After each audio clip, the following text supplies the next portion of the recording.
Bonjour et bienvenue dans À chacun son Seigneur. Aujourd'hui, pour ce tout nouvel épisode intitulé Près des yeux, près du cœur, nous recevons Noémie qui a vécu 3 ans avec son grand-père. Bonjour Noémie, comment allez-vous? Ça va très bien et vous? Super. Merci déjà d'avoir accepté de répondre à ces questions. C'est un sujet, j'imagine, assez sensible pour vous, car effectivement, vous avez vécu pendant plus de 3 ans avec votre grand-père. Est-ce que vous pensez que vous pourriez nous expliquer dans quel contexte cela s'est-il produit? Alors, pour être honnête avec vous, j'ai toujours eu l'impression de vivre avec mon grand-père, depuis, toujours. J'ai vécu dès le plus jeune âge avec lui, on faisait tous les vendredis soirs, le repas de Shabbat. Donc je le voyais, depuis on va dire, pendant 20 ans environ, une fois par semaine, au minimum. Donc il faisait vraiment partie de ma vie, depuis, petite. Mais c'est vrai que ce sont ces 5 dernières années, on va dire à peu près, qui, ont, fait, un peu tout, basculer. Jamais il y a 2 3 ans, j'aurais pu penser qu'il allait, vivre avec nous et l'accompagner, on va dire, jusqu'à la fin. Oui. Donc je pense que c'est, au début je pense que un des premiers déclencheurs, ce fut quand on a été en vacances à Madère, pour moi et qu'on a appris que papy était tombé pendant les vacances et donc à notre retour, il a dû venir une semaine chez nous et il devait rester qu'1 semaine à l'origine et en fait, il est resté, 3 ans. Donc, en fait, votre grand-père n'était plus aussi capable de vivre seul, c'est ce que vous êtes en train de me dire? Oui, alors, mon grand-père, de ce que je sais à peu près, il a vécu seul pendant 16 ans et pour moi vraiment mon grand-père c'est, la personne qui vit seule et qui fait ses courses seule, qui mange seule, qui regarde la télé seule, qui, va à des cours seul. Vivre seul pendant 16 ans, avec du recul, je ne sais toujours pas comment il a fait. Mmh. Je pense que c'est une, des personnes qui a le mieux survécu au Covid-19 seule. Non, mais c'est vrai. Ouais. Il était très heureux d'ailleurs pendant le Covid. Lui, ça c'était en fait finalement son mode de vie, d'être seul et voilà. Bon, bien sûr, on le voyait, hein, on le voyait au moins une fois par semaine, pour le vendredi soir, le shabbat. Mais c'est vrai que la semaine, il était, souvent seul. Mais, je pense que c'était plutôt un besoin, de sa part d'être entouré, en fait. Et c'est lui en fait, ça s'est fait très naturellement. C'est lui, en fait, du jour au lendemain qui, voilà, au lieu de rester une semaine à la maison, n'est plus jamais reparti. Mais, il n'y a jamais eu de d'accord ou quelque chose qui a été dit de manière, explicite, on va dire, de la part de mon père ou de moi ou de lui, qu'il allait vivre avec nous. Donc, à l'origine, on déménageait donc en mars 2023 et on allait donc dans une maison, contenant 2 chambres et je me rappelle que mon père m'avait dit: «Bah, il y aura une chambre pour toi et une chambre, pour moi et ta chambre, quand tu seras à Lille, ce sera aussi la chambre de tes sœurs, de mes petites sœurs». Sauf que, au bout de 3 semaines, du coup, il y avait une chambre pour mon grand-père et une chambre pour moi. Donc, vous me dites que vous avez une relation, finalement très forte avec votre grand-père. Il vous a toujours accompagné, tout au long de votre vie, dans chaque moment et quelque part, c'était un peu naturel de que qu'il vienne chez vous. Est-ce que, vous vous êtes pas demandé avant qu'il vienne chez vous, peut-être que ça aurait changé un peu, votre relation? Le fait que finalement, vous allez le voir aussi vieillir. Est-ce que vous avez pris conscience que le fait qu'il vienne chez vous allait impliquer aussi le fait de le voir vieillir, le fait de voir aussi toutes les problématiques liées au vieillissement, la perte de mobilité, et peut-être, le voir en fait, en fin de vie? Elle témoin de cette période, difficile. Alors, au début donc déjà pour répondre à la première partie de la question, par rapport à est-ce que, c'était, normal, comme j'avais vécu tout le temps avec lui?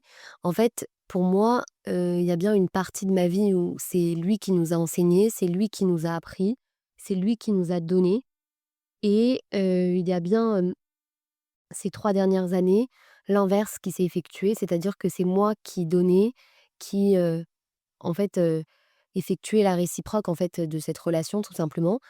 Donc pour moi, c'était normal et naturel de faire ça, pour d'autres, peut-être pas. Donc je sais pas, je considérerais pas ça comme normal. Je pense qu'il y a une sorte de responsabilité que j'ai eue et que je me suis imposée parce que voilà, pour moi, aimer mon grand-père, il m'a tellement aimée, il m'a tellement donné que pour moi, c'est normal de donner autant et d'être autant dans la réciproque. Donc ça, c'est pour la première partie et pour la deuxième partie, du coup, de la question par rapport à la prise de conscience, évidemment que non, je n'avais aucune prise de conscience de ce qui allait se passer, surtout au début. Au début, quand il vivait chez nous, c'était pas, pour l'accompagner, en fin de vie. C'était vraiment on vit avec notre grand-père, il peut se lever, il mange, il se prépare à manger. Au début, il se préparait à manger, il mangeait seul, il y avait pas besoin d'accompagnement, il était juste là toute la journée et il y avait pas de souci. Il était assez autonome. Il était assez au-dessus mais c'est pas qu'il était assez autonome, il était autonome, donc il y avait pas du tout de question d'aide au début. D'accord. Non, mais c'est vrai, au début, il y avait pas du tout cette question d'aide qui est venue, en fait, bien plus tard, en fait. Qui est venue donc comme je vous le disais, il est venu chez nous vers, on va dire fin décembre 2022, mars 2023 officiellement quand on a déménagé, donc il a pris une des chambres de l'appartement et vraiment je pense que je me suis jamais considérée comme, aidante ni aide. Sauf, on va dire, les 5 derniers mois de sa vie, où là, vraiment, j'effectuais un travail, on peut dire, d'aidante. Pour moi, avant, c'était simplement, de la reconnaissance et de l'amour qui faisait, que mes actes, allaient de soi. Vous avez vu donc en vieillissant, enfin votre grand-père a vieilli, donc vous avez connu aussi les problématiques liées au vieillissement comme la perte de mobilité. Justement, quelles sont les difficultés que vous avez rencontrées rapidement, lorsqu'il a perdu en mobilité? Alors je pense que, la perte de mobilité, a été, on va dire, assez, lente, pas vraiment, heu elle est pas venue soudainement, on va dire. Petit à petit, bon, il avait du mal à se lever, à marcher, il fallait une canne et je me rappelle l'épisode de la canne, c'était un grand épisode parce que, enfin voilà, papy, très fort, il ne veut pas marcher en canne, ni être vu en canne, ni être vu en déambulateur. Il y a Mmh. tout de suite cette image en fait, quand on vieillit, je pense, de nous-mêmes et que les autres, on ne veut pas que les autres nous voient comme, vieux, ou avec, pardon, du moins des «accessoires de vieux» Mmh. entre guillemets et donc il a au début accepté d'avoir la canne. Tout de suite, c'est, devenu, on va dire, sa troisième jambe et il l'a adoré. Je me rappelle d'ailleurs que, quand on était au mariage de mon cousin, on avait oublié la canne en haut, au niveau de la salle et il m'avait dit: «Noémie, va me chercher ma canne, c'est hyper important. J'aime ma canne, je veux pas perdre ma canne», comme si finalement il perdait vraiment un membre. Donc il y a ce côté accessoire qui au début il en a honte en quelque sorte et il l'aime pas forcément, mais il comprend son importance et elle devient vitale pour lui. C'était un peu son partenaire de vie, enfin de Totalement, totalement, totalement. Après on avait, le déambulateur donc qui est arrivé, que, ma mère a commandé.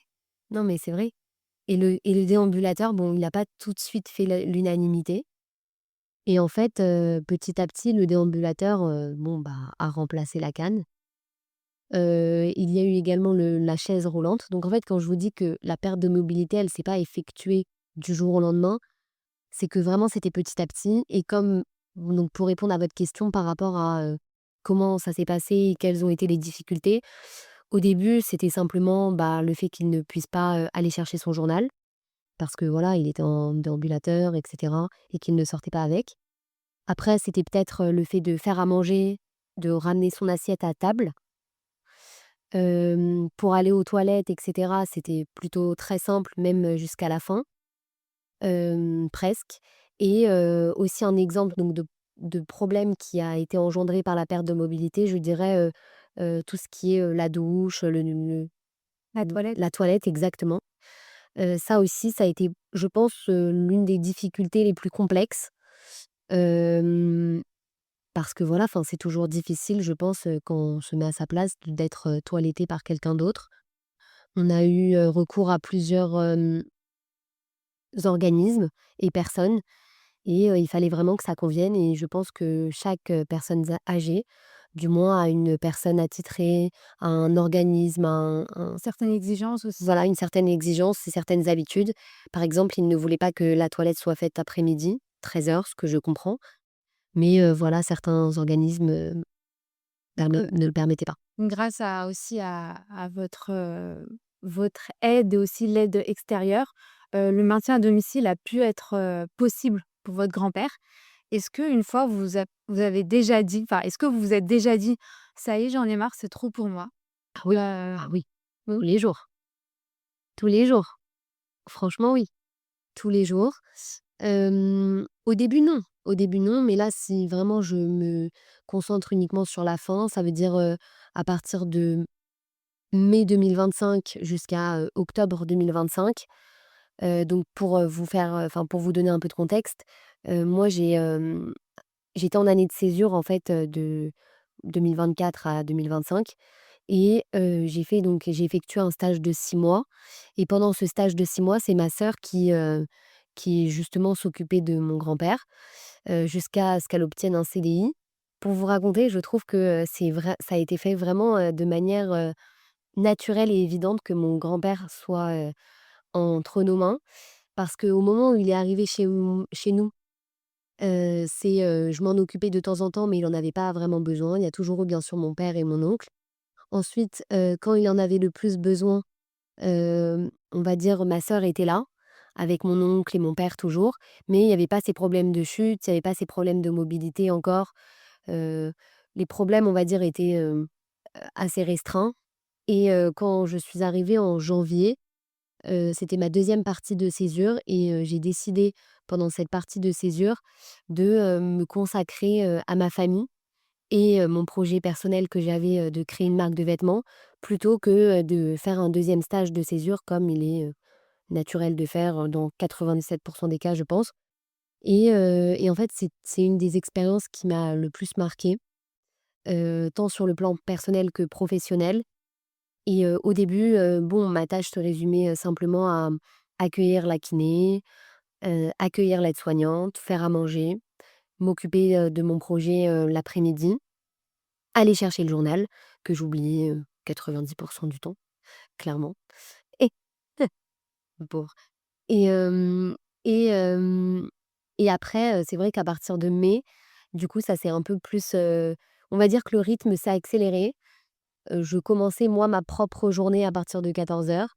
J'attendais les ambulanciers pour la dialyse, je m'occupais, de tout, que ce soit à manger, le journal, par exemple les aides-soignants, des nouveaux aides-soignants arrivés, donc je devais expliquer, voire réexpliquer le processus.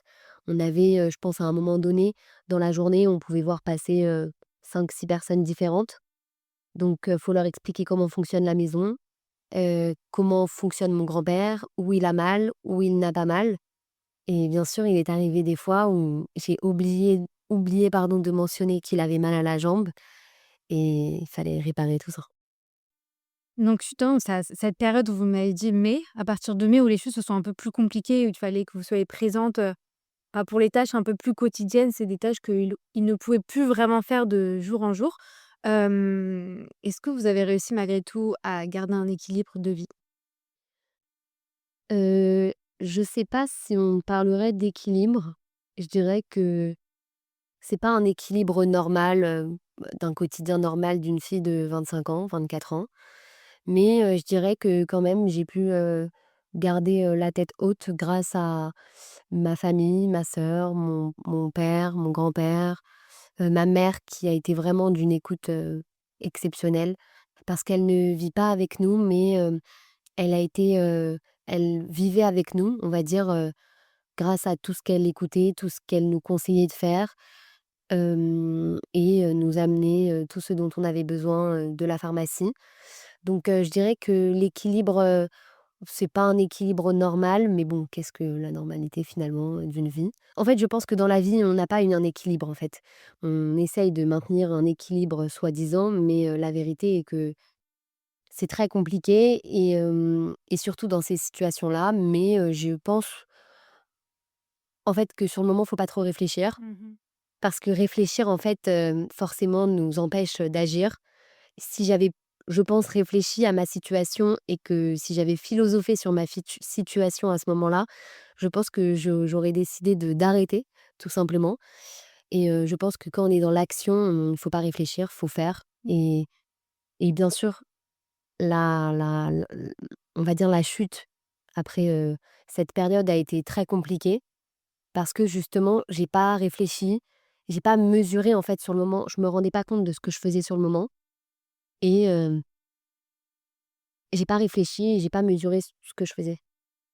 Donc vous avez évoqué aussi des moments de crise, donc j'imagine que c'était un peu l'ascenseur émotionnel. Je pense que vous avez aussi pris du plaisir avec votre grand-père et vous dites en même temps que parfois vous étiez aussi un peu dépassé par les situations.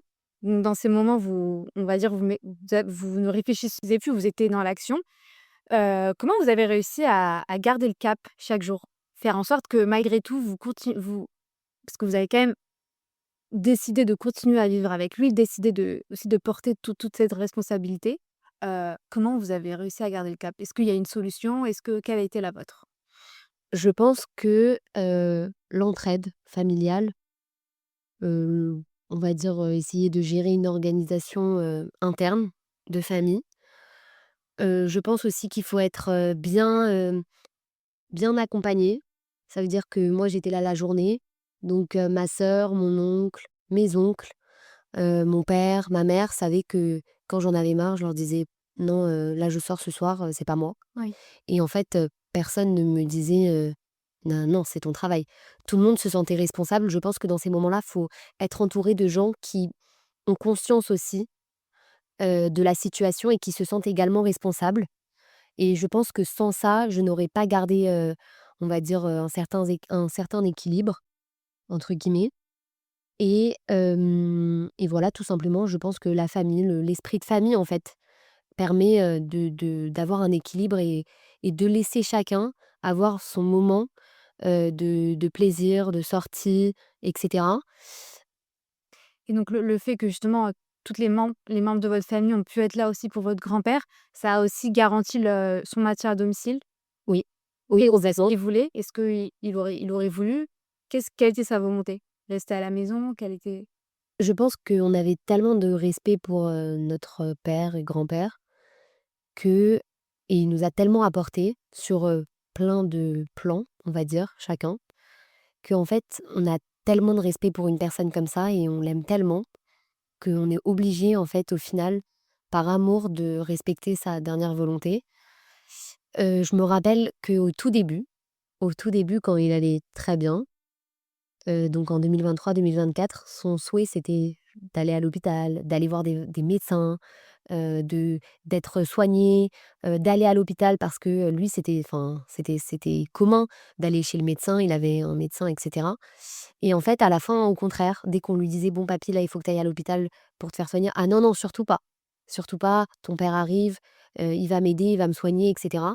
Donc c'est vrai qu'il y a eu une logique un peu d'inversion dans sa tête où, au début, il avait c'est pas qu'il avait pas confiance en nous, c'est qu'il voulait des médecins, attitrés, expert? experts, pour chaque membre. C'est vraiment sa volonté de rester à la maison, auprès de ses proches. En tout cas, voilà, je voulais vous dire que ce que vous avez fait pour votre grand-père, je pense que vous savez que c'est super et que pas toutes les petites filles l'auraient fait et justement, j'imagine que voir aussi de près les problématiques liées au vieillissement, enfin, vous avez fait prendre conscience de la vie, vous fait prendre conscience de est-ce que vous avez vu les choses différemment? Ah oui, complètement. Ah oui, complètement. Je pense que pendant cette période, s'il y a bien une phrase que je disais, c'est que je n'ai pas 25 ans, je n'ai pas 24 ans. J'avais l'impression d'avoir, 40 ans, à m'occuper d'une maison et cetera. Ce n'est pas, sans plaisir bien sûr parce que vraiment j'ai adoré, préparer à manger pour ma famille, être là, m'occuper de la maison, en étant aidée. Mais c'est vrai que sur on va dire sur plein de plans, j'ai pu réfléchir, sur la vie Mmh. et quels sont vraiment les «objectifs» entre guillemets de la vie parce qu'en fait, il y a pas vraiment d'objectifs. Donc finalement ce que ça m'a appris, cette période, c'est, de ne pas s'inquiéter, je dirais, de ne pas s'inquiéter, de laisser, la vie, être. Et que, parfois, la vie a un meilleur plan pour nous que ce que l'on pense. Moi qui suis très anxieuse d'ailleurs. Je pense que c'est ça donc première on va dire premier enseignement, voilà, c'est que la vie a un meilleur plan pour nous et heu et je ne connais pas, quelqu'un d'autre que mon grand-père qui est aussi relax, en fait, face à la vie. Quand je lui faisais part de mon anxiété et de mes peurs: ça va aller chérie, ça va aller, tu t'inquiètes pour rien, c'est rien». Et en fait, quand on est vieux, je pense qu'on acquiert une certaine sagesse, de ne pas s'inquiéter, en fait, pour une note, pour un retard, pour, on va dire, des problèmes entre copines ou entre copains et cetera. Pour lui, donc le deuxième enseignement, c'est ça, c'est que l'amour du prochain et la famille sont essentiels, Mmh. en fait, finalement. Je l'avais déjà compris, avant, mais là, je l'ai vu, en fait, en acte, ce que c'est d'avoir une famille, unie malgré tout et renforcée par les liens d'amour, en fait, qui sont essentiels, beaucoup plus que, d'autres objectifs, de vie. Et merci. Donc vous me dites aussi que votre grand-père, donc malgré qu'il a perdu en mobilité, il avait aussi une présence, il vous a aussi apporté du réconfort. Donc quelque part, il a un petit peu gardé son rôle, enfin, il vous a quand même, il a gardé aussi son rôle de grand-père, malgré cette inversion de oui, de rôle. Est-ce qu'après tout ce que vous m'avez dit, vous regrettez de l'avoir fait vous regrettez, de l'avoir fait, d'avoir un peu mis votre vie en pause, même si pour vous c'était, important de le faire? Est-ce que vous l'aurez refait? Alors, déjà pour la première question, par rapport au moment vécu, alors oui, bon là, on raconte que c'est compliqué et cetera et que c'est difficile, on n'a pas d'équilibre, que j'ai 24 ans et que c'est pas commun, on va dire. Mais c'est vrai qu'il y a du bon.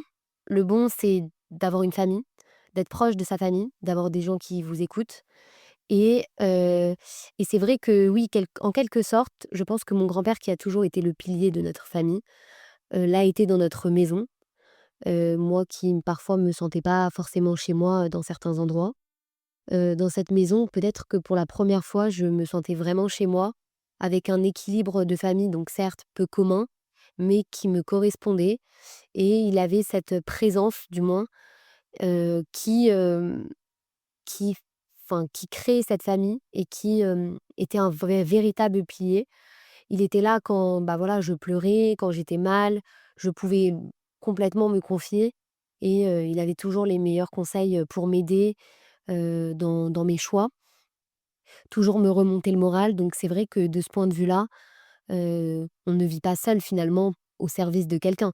Bien sûr que, le soutien psychologique et émotionnel qu'il m'apportait, heu, me comblait totalement et c'est pour ça que d'ailleurs tous les jours je continuais à l'aider physiquement.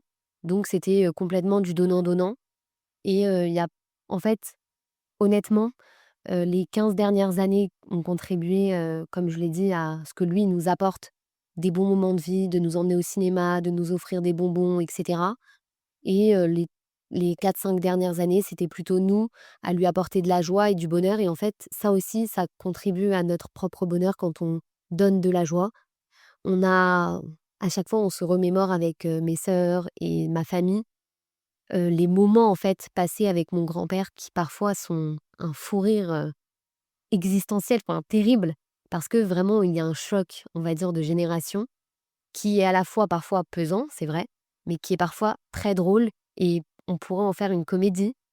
Il y a plein de phrases, de mots, de chansons, de manières de faire qui sont, 100 ans en arrière, mais qui sont marrants et c'est des souvenirs, des bons souvenirs et je pense que voilà, dans la vie, on est humain, et en tant qu'humain, on ne se souvient que des bons souvenirs. Les mauvais souvenirs se transforment aussi peut-être en bons souvenirs et à la réponse, si je pouvais, si je pouvais le refaire, ce serait oui, 100 fois, 1000 fois et voilà parce que je considère que c'est comme ça, on doit donner, c'est naturel, enfin, je sais pas, c'est comme ça. Et justement, est-ce que vous, pensez que le fait d'avoir vécu avec lui, d'avoir vraiment accompagné jusqu'à la fin, rend après le deuil un peu plus simple? Qu'est-ce que vous en pensez? Je pense que ça dépend des personnes, de ce que j'ai vu dans ma famille. Je pense Je pense que, certains ou certaines, se disent: «Voilà, c'est quelque part un soulagement parce que, heu, on a tout fait pour cette personne» et honnêtement, beaucoup rêveraient entre guillemets d'une mort aussi belle que celle de mon grand-père et c'est un soulagement parce qu'il souffrait énormément à la fin et qu'on ne peut pas faire plus que ce qu'on a fait. Donc certains ne pleurent pas parce qu'ils sont «contents» entre guillemets que mon grand-père ait vécu une vie, merveilleuse de A à Z et vraiment jusqu'à Z et d'autres qui sont beaucoup plus, affectés parce que, parce que je pense qu'on vit le deuil, chacun à sa manière. Je pense que parfois ceux qui ne contribuent pas, peuvent avoir des regrets, mais comme je sais qu'on a tous contribué, personne n'a de regrets. Certains ont un soulagement parce que voilà, on sait que mon grand-père est bien là où il est. D'autres ont un soulagement, mais quand même une tristesse, et et quelque chose, de chamboulé. Moi personnellement, c'était ma routine et c'est très compliqué encore aujourd'hui, même pas 3 4 mois après, de de ne pas me sentir chamboulée dans ma routine parce qu'il faisait vraiment partie de mon quotidien. Voilà, je pense que chacun, encore une fois, vit le deuil, à sa manière. Merci. Et enfin, dernière question, quels conseils donnerez-vous, aux proches, enfin, aux proches qui actuellement accompagnent une personne âgée au quotidien? Je pense qu'il faut être patient et que, on a beau s'énerver, ça ne sert à rien parce que je pense au final qu'ils souffrent beaucoup plus que nous. Nous souffrons de la situation. On sera tous un jour, âgés et seniors comme, vous dites dans le podcast et je pense qu'il faut simplement, se mettre à leur place. Donc, pour tous ceux qui accompagnent, les personnes âgées et leur famille, c'est compliqué de voir, quelqu'un se dégrader certes et de vieillir parce que quelque part ça nous met en face, de la mort, concrètement. Mais, à la fois il faut avoir, je pense voilà de la patience, du respect et quelque peu s'effacer pour, laisser place à un moment qui est, je pense compliqué pour la personne en question. Bah, écoutez, Noémie, merci beaucoup d'avoir répondu à toutes ces questions et merci de s'être, dévoilée, d'avoir, raconté votre, histoire personnelle. Je pense qu'il y a beaucoup de personnes qui, bah, quand écouteront ce podcast, enfin cet épisode, qui s'identifieront et j'espère que voilà, vos conseils vont pouvoir aussi, les aider, au quotidien. Bah, je vous souhaite, tout le meilleur et encore, bravo pour ce que vous avez fait pour votre grand-père. Je pense qu'il est très fier de vous. Merci beaucoup Anna. Nous nous retrouvons, très vite pour un prochain épisode.